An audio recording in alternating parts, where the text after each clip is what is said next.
حضرت مولا علی رضی اللہ تعالی عنہ آپ کی ولادت باسعادت مشہور اقوال کے مطابق کعبۃ اللہ میں ہوئی جو بیت اللہ ہے کہ آپ کی والدہ ماجدہ طواف کعبہ کر رہی تھی، بچے کی ولادت کے آثار ظاہر ہوئے اور اس کے لیے اتنی پاکیزہ جگہ عموماً مناسب اور درست نہیں سمجھی جاتی،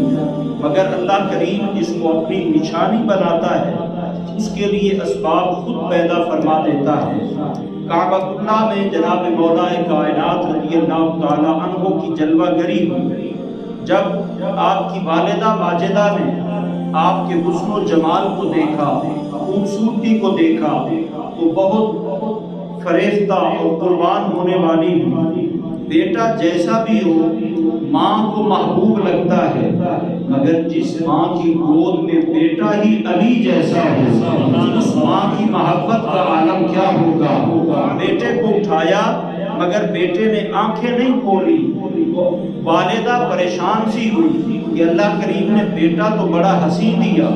بیٹا تو بڑا لاجواب اور باکمال دیا، مگر آنکھیں نہیں ہیں۔ سید عالم صلی اللہ تعالیٰ علیہ وسلم کی بارگاہ میں حاضری ہوئی، حضور نے مبارک دی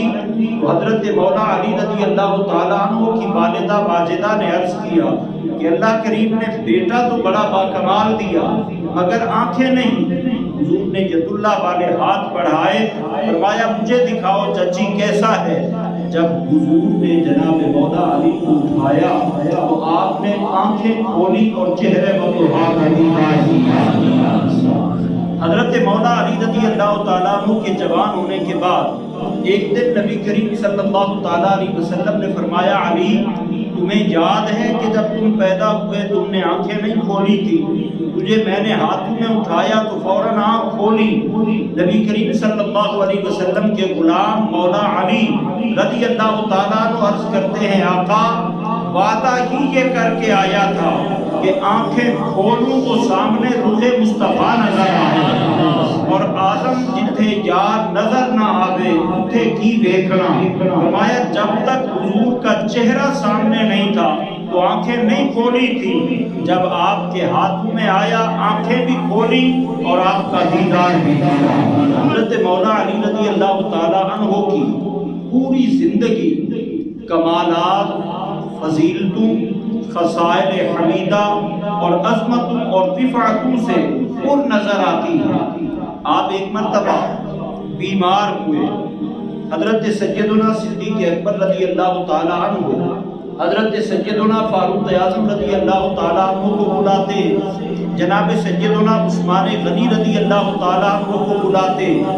اور فرماتے ہیں کہ آؤ چلتے ہیں۔ جناب علی رضی اللہ تعالی عنہ کی طبیعت ناساز ہے، ان کی عیادت کر کے آتے ہیں تو ان کے قریبی تعلق کا اس بات سے بھی اندازہ لگایا جا سکتا ہے کہ طبیعت تھوڑی سی ناساز تھی، مگر یہ تینوں شخصیات جمع ہو کے عیادت کے لیے چلے جاتے ہیں۔ اب ذرا منظر بڑا پرکیف ہے کہ جب یہ تینوں شخصیات جناب مولا علی رضی اللہ تعالی عنہ کے گھر ان کی عیادت کے لیے پہنچتے، دروازے پہ دستک دی، جناب مولا علی رضی اللہ تعالیٰ عنہ آئے تو ان تینوں شخصیات کو دیکھ کر دل باغ بہار ہو گیا۔ طبیعت ویسے بھی کچھ سنبھل چکی تھی، اب خوشی اتنی ہوئی کہ اتنی عظیم شخصیات میرے گھر میں جلوہ گر ہوئی۔ تو حضرت علی رضی اللہ تعالیٰ عنہ تو ویسے بڑے مہمان نواز تھے، سید سخی ہوتا ہے جناب مولا علی رضی اللہ تعالیٰ عنہ کی نسبت کی برکت سے آپ فوراً گھر گئے کہ ان کی مہمان نوازی کس چیز سے کی جائے۔ فرماتے ہیں جتنا خوشی سے وہ گھر گئے مگر پتہ کرنے پر معلوم ہوا کہ کوئی چیز ایسی نہیں تھی کہ جو ان کی خدمت میں پیش کی جائے سوائے ایک پیالے شہد کے، کہ پیالے میں شہد تھا وہ بھی زیادہ مقدار میں نہیں تھا، جتنا اس دور میں استعمال کیا جاتا تھا وہ ایک آدمی کے استعمال کے برابر تھا، مگر جب کچھ نہ تھا تو آپس میں ان کے تکلف تو اتنے زیادہ نہیں تھے، اور جہاں دوستی اور تعلق بناوٹ سے پاک، تصنع سے دور، تکلفات سے بچا ہوا ہو وہ تعلق بڑا لاجواب ہوتا ہے۔ اور وہ تعلق مضبوط ہوتا ہے، وہاں تسنع اور بناوٹ نہیں ہوتا۔ اور بزرگ فرماتے ہیں کہ مہمان آ جائے تو تکلف اور بناوٹ مت کرو، ورنہ مہمان کو بوجھ سمجھنے لگو گے، جبکہ مہمان بوجھ نہیں، اللہ کی رحمت بن کے آتا ہے۔ فرمایا توفیق ہے تو اچھی خدمت کریں، لیکن ایسی نہ کریں کہ اگر دوسرے وقت کا کھانا بھی دینا پڑے تو پھر دل میں خیال آئے کہ اتنا تو پہلی بار دے دیا تھا، اب کیا دیں، اسے بوجھ مت سمجھے۔ جناب مولا علی رضی اللہ تعالی عنہ وہ شہد پیالے میں لائے اور ان تینوں شخصیات کے سامنے رکھا۔ پیالہ بڑا چمکدار تھا، شہد کے مٹھاس میں شک نہیں، غور کیا تو اس میں ایک بال تھا۔ اب یہ تین چیزیں ہو گئی، پیالہ، شہد اور اس میں ایک بال۔ ان تینوں شخصیات نے دیکھا غور سے، فرمایا لا یلیق الاکل الا بعد المقالہ، کہ میزبانی کے لیے یہ چیز تو حضرت مولا علی رضی اللہ تعالیٰ عنہ لائے ہیں، مگر مناسب یہ لگتا ہے کہ پہلے ان تین چیزوں کے بارے میں کوئی نہ کوئی بات سنائی جائے، اس کے بعد اس کو کھایا جائے۔ سب نے اس رائے کو قبول کیا، لیکن سب نے پھر کہا حضرت سیدنا صدیق اکبر رضی اللہ تعالیٰ عنہ کی ذات گرامی سے کہ آپ ہم میں بزرگ بھی ہیں، معزز و محترم بھی ہیں، تو سب سے پہلے آپ ان تینوں چیزوں کے بارے میں کوئی بات سنائیں، پھر بعد میں بھی ترتیب سارے سنائیں گے۔ حضرت سیدنا صدیق اکبر رضی اللہ تعالیٰ عنہ نے ارشاد فرمایا کہ پیالہ جتنا چمکدار ہے، الدین انور من الطست، فرمایا اس برتن سے زیادہ چمکدار رب کا بھیجا ہوا دین ہے۔ اور شہد کا جتنا مٹھاس ہوتا ہے، فرمایا ذکر اللہ احلی من العسل، اللہ کا ذکر کرنا اس شہد سے بھی زیادہ میٹھا ہے۔ اور فرمایا دین پیالے سے چمکدار، اللہ کا ذکر شہد سے زیادہ میٹھا، والشریعت ادق من الشعر، فرمایا شریعت کے جو احکام ہیں وہ اس بال سے بھی زیادہ باریک ہیں۔ حضرت سیدنا صدیق اکبر رضی اللہ تعالیٰ عنہ نے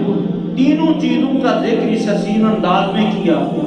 اب جناب سیدنا فاروق اعظم رضی اللہ تعالیٰ عنہ کی باری آئی، آپ نے فرمایا الجنت انوار من الطست، جنت اس پیالے سے، اس برتن سے زیادہ چمکدار ہے، وَنَعِيمُهَا أَحْلَى مِنَ الْعَسْلِ، اور جنت کی نعمتیں اس شہد سے زیادہ میٹھی ہیں۔ اور جنت کی نعمتوں کا کیا کہنا، سید عالم صلی اللہ تعالیٰ علیہ وسلم فرماتے ہیں کہ میں جنت کی سیر کر رہا تھا، اچانک میرے ہاتھ میں جنت کا ایک پھل آیا، آتے ہی 4 حصوں میں بٹ گئے، ان 4 حصوں میں سے ہر حصے سے ایک حور ظاہر ہوئی، جس کا حسن اتنا تھا کہ اگر اس کا ناخن دنیا میں ظاہر ہو جائے تو ساری مخلوق فتنے میں پڑ جائے، اور اگر اس کا ہاتھ ظاہر ہو جائے تو چاند اور سورج کی روشنی کم ہوگی، اس کے ہاتھ کی چمک زیادہ ہوگی، اور اگر وہ حور مسکرائے تو فرمایا زمین و آسمان کی جتنی فضا ہے، جتنا خلا ہے، یہ اس کی مہک اور اس کی خوشبو سے پر ہو جائے گی۔ جس جنت کی ایک حور کے حسن کا یہ عالم، اس کی نعمتیں جناب فاروق اعظم رضی اللہ تعالیٰ عنہ فرماتے ہیں اس شہد سے زیادہ میٹھی ہیں۔ حضور فرماتے ہیں میں نے ان حوروں سے پوچھنا شروع کیا، ایک حور سے پوچھا کہ تجھے رب نے کس کے لیے پیدا کیا؟ اس نے کہا مجھے جناب ابوبکر کے لیے پیدا کیا۔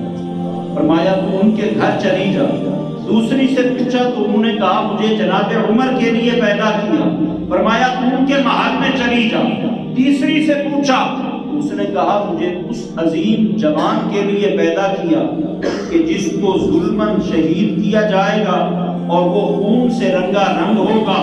اس کا نام عثمان بن عفان ہوگا۔ حضور نے فرمایا تم ان کے محل میں چلی جا۔ چوتھی حور فرماتے ہیں پہلے تو خاموش رہی، پھر اس نے عرض کیا کہ مجھے سیدہ فاطمہ رضی اللہ تعالی عنہا کے حسن کے مطابق رب نے پیدا فرمایا اور میرا نام بھی فاطمہ رکھا، اور جناب مولا علی کے سیدہ فاطمہ کے ساتھ نکاح ہونے سے 1000 سال پہلے رب نے میرا نکاح جناب مولا علی سے کر دیا ہے۔ یہ چاروں خلفاء کتنے عظیم ہیں۔ حدیث پاک میں ہے کہ جنت میں ایک سرخ یاقوت کا تخت ظاہر ہوگا جس کی لمبائی 20 میل ہوگی، اور اس میں کوئی جوڑ نہیں ہوگا، کیونکہ اس تخت کا خالق خود خالق کائنات ہے، جس نے اتنا بڑا آسمان بغیر ستون کے کھڑا کیا، بغیر جوڑ کے بنایا۔ وہ 20 میل کا تخت بغیر جوڑ کے بنائے، اس کے لیے مشکل نہیں ہے۔ پھر دوسرا تخت ظاہر ہوگا، فرمایا ظاہر ہوا جو سبز یاقوت کا تھا، تیسرا زرد یاقوت کا، چوتھا سفید یاقوت کا،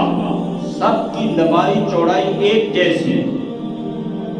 پہلے تخت پہ جناب ابو بکر بیٹھے، دوسرے پہ جناب فاروق اعظم بیٹھے، تیسرے پہ جناب عثمان غنی بیٹھے، چوتھے پہ جناب مولا علی بیٹھے۔ فرمایا کہ 4 پیالے ظاہر ہوئے،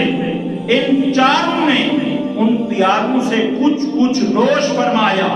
یہ آپس میں قریب قریب بیٹھے ہیں۔ اب اللہ کریم جہنم کو حکم دے گا کہ جو کافر ہیں اور ان خلفاء اور صحابہ کے گستاخ ہیں انہیں اپنے شعلوں کے ذریعے باہر پھینک۔ جہنم اپنے شعلوں کی طاقت سے انہیں باہر نکالے گی، اور وہ جب ان خلفاء اربعہ کو دیکھیں گے اللہ کریم ان کی نگاہوں سے پردے ہٹائے گا، تو وہ خود اپنی زبان سے بولیں گے کہ جو لوگ جنت میں ہیں وہ ان کی محبت کی وجہ سے ہیں، ہم ان سے بغض رکھ کے بدبخت بھی ہوئے، جہنمی بھی بنے، پھر دوبارہ ان کو جہنم میں ڈال دیا جائے گا۔ اور ایک روایت میں ہے کہ جب حضرت سیدنا نوح علیہ السلام نے اپنی کشتی تیار کی، آپ دن کو بناتے تھے، شام کو رات کے وقت دیمک کھا جاتی،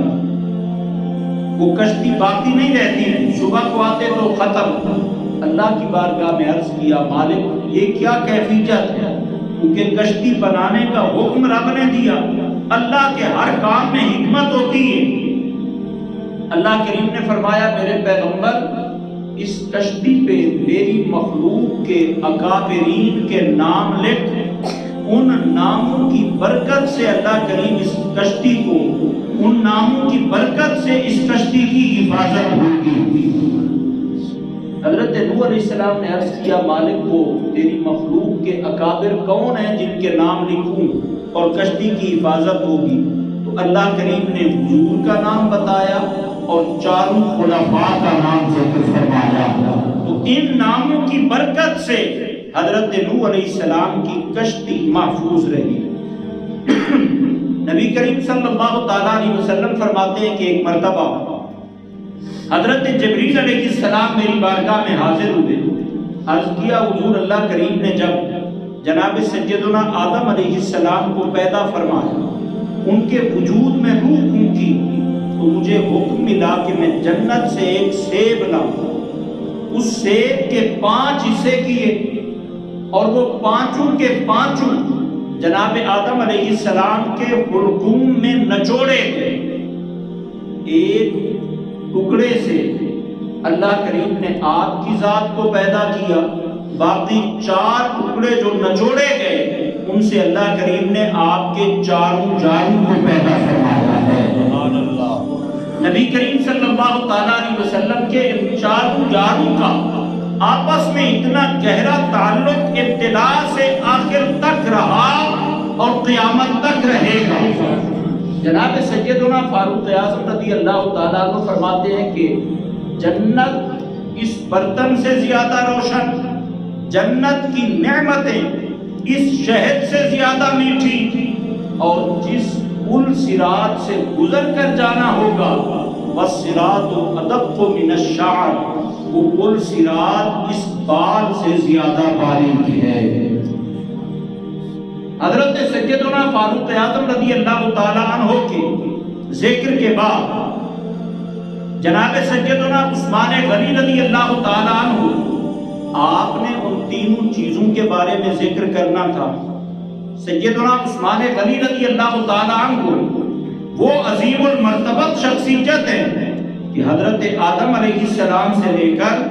آپ کی ذات تک کوئی بھی ایسا خوش نصیب انسان نہیں پیدا ہوا کہ جس کے نکاح میں کسی پیغمبر کی یکے بعد دیگرے دو بیٹیاں نکاح میں آئی ہوں اور انہوں نے لقب ذو النورین حاصل کیا ہو۔ جناب سیدنا عثمان غنی رضی اللہ تعالی عنہ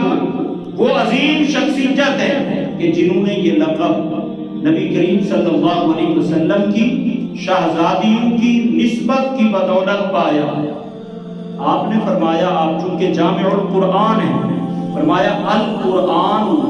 انور من التصف وقراءته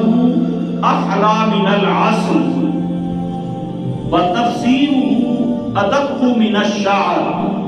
فرمایا قرآن اس پیالے سے زیادہ چمکدار ہے، اس کی قراءت، اس کی تلاوت اس شہد سے زیادہ میٹھی ہے، اور اس کی تفسیر اس بال سے زیادہ باریک ہے۔ اب جناب مولا علی رضی اللہ تعالی عنہ باب مدینۃ العلم، آپ جس بلند مقام پر فائز ہے، آپ نے ان تینوں شخصیات کے کلام کو سنا۔ آپ فرماتے ہیں الضیف انور من التصف، یہ تینوں مہمان جو جلوہ گر ہوئے یہ اس پیالے سے، اس برتن سے زیادہ چمکدار ہے۔ وَكَلَامُ الضَّيْفِ أَحْلَى مِنَ الْعَسْلِ، اور انہوں نے جو باتیں مجھے سنائیں، ان مہمانوں کی باتیں، ان کی گفتگو اس شہد سے زیادہ میٹھی ہے۔ اور فرمایا وَقُلُوبُهُمْ، اور ان کے دل دیکھے جائیں تو أَدَقُّ مِنَ الشَّعْرِ، وہ اتنے لطیف ہیں کہ بال کی باریکی کم ہے، ان کے دلوں کی باریکی رب نے اس سے بھی زیادہ پیدا فرمائی ہے۔